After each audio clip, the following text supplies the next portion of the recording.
So this video has been developed in conjunction with someone who would like some more support in managing their flashbacks and dissociative states. Whilst it is a video that they have said particular things that they find helpful, so it is specific to them, and I'm not going to use their name, so it's confidential, of course, but it may also be transferable to other people. So signs that this person has identified that may be signs that they are experiencing distress, and in particular having a flashback or in some kind of dissociative state, might be that they're holding their head, curling up or making themselves small, tearfulness, they might be shouting out or making funny noises. Very definitely they won't be making eye contact, or they might be hiding their face, or if they have a hat, pulling their hat down. And they're very unlikely to respond verbally or feel that they're not able to respond at that time. So the things that they've said please don't do, that they find really tricky, is please don't just leave them. So when they're stuck in that state, in the flashback, what they're wanting is some help to be brought out of that. So please don't just leave them. Please try not to get frustrated that they're not responding. So they've said that they are listening to what's being said, but just not yet able to respond verbally, so kind of stick with it. And they really struggle with males at times of peak distress. So those are the things that maybe they find a little bit more tricky. So thinking about then what they find helpful. And three phases, I guess, have been identified.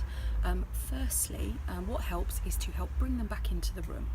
So the things that help do that, I'll go through the 3 phases. So bring them back in the room, using grounding techniques, and then a sort of distraction and talking phase.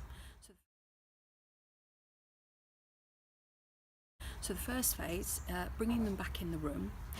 So it's about telling them where they are, telling them that they're safe, telling them who you are, and kind of keep reiterating that, keep repeating that. So it might be inviting them to look around the room, recognise where you are, or maybe look at me.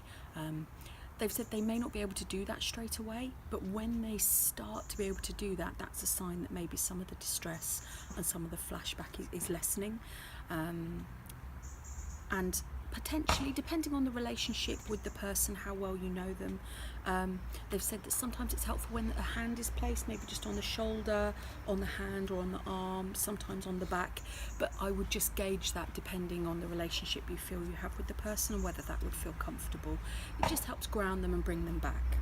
So when they're ready and when the distress is lessened, they'll be able to do what's suggested.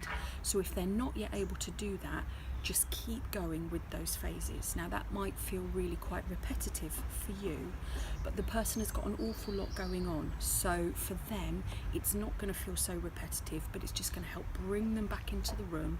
And then when they're able to, you might see some of those earlier signs and symptoms that they're in a flashback lessening. So just as a bit of an extra thought, which I actually didn't put in the original video, so I've added it in subsequently. All of this stuff we're talking about what to say, and there's something really important about how you say it. So the whole time you're going to be thinking about how you can convey calmness, contain, support, kindness and compassion through all of this. So being really mindful, whatever words you're using, that you're using a kind of a calm tone, a warm tone, smiling, but you know, it's obviously not big smiles because this is a serious moment for someone, but thinking about how you can convey that sincerity and gentleness in everything that you're communicating to them. So being really mindful of your body language. If they're sat down on the floor, it's not about sort of getting over them and looming over them, which might feel a bit intimidating. So everything you can to just get alongside, get eye to eye, and try to put someone at ease using all the different skills and the ways that you can do that. So it's the words that you use, it's your tone of voice, and it's your body language. Back to the video.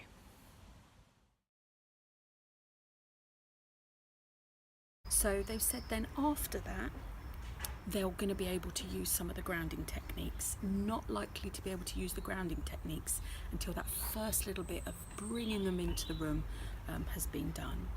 So they've identified 4, probably only need 1, but they said finding ice quite helpful. They've said don't go and ask them if they want ice, just go and get it if you've got access to it. And then they might use it, hold it, feel the temperature, feel the shape, feel the lumps and bumps, all of that kind of stuff. So really just getting very sensory with the ice cube. They're quite experienced in using that grounding technique, so then we'll be able to use their own initiative with that. Sensory grounding would generally be something that we could use at any point, no matter where they are.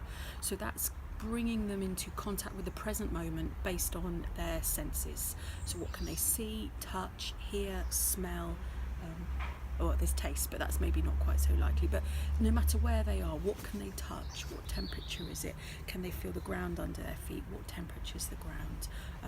All of those kinds of things that just help bring them into the here and now. Butterfly tapping is one they've identified, and that's where placing the arms on the opposite side and kind of just tapping.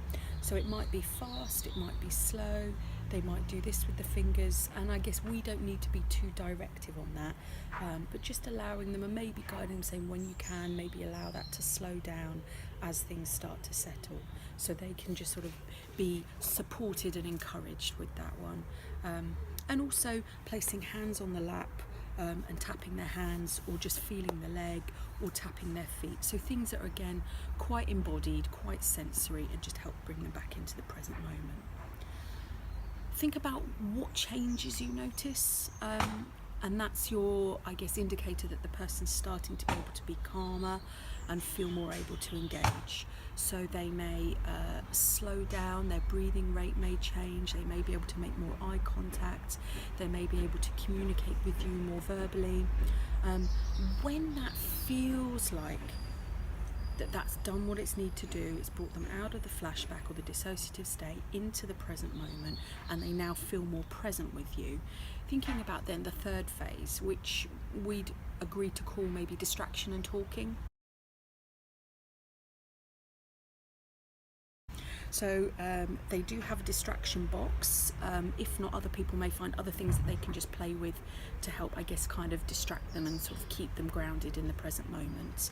So thinking about things they can use to distract themselves. A more light-hearted chit-chat. So this is just about keeping them talking, keeping their thoughts from wandering back off, and just keeping them maybe in a more light-hearted conversational place. They've said that they quite appreciate the use of humour, but again, only use that if you're comfortable using humour and it feels appropriate. When that phase feels like that's done, they've said that there's a new behaviour that they're now finding really quite helpful, which is to actually talk about the content of the flashback. So once the person seems more settled and we've sort of been able to go through a bit of distraction and more light-hearted conversation, thinking then about how they might want to be invited to talk about what was going on for them, or what was the flashback about. Because what they've said is that helps to get it out of their head. So sometimes once a flashback has been experienced, they've said that if that's still very present in their head, there's kind of a bit of a chain reaction, and it's only a matter of time before it's present again. So what we're doing is almost respite from the flashback, rather than helping to break that pattern. So what they've said is that actually talking about the content of the flashback, if that feels appropriate and safe for them to do so, and that may depend on your relationship, but talking about the flashback actually helps to break the chain of having further flashbacks.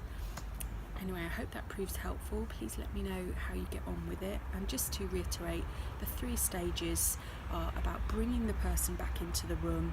We're just telling them where they are, who you are, using the grounding techniques, and then moving on to more distraction and talking.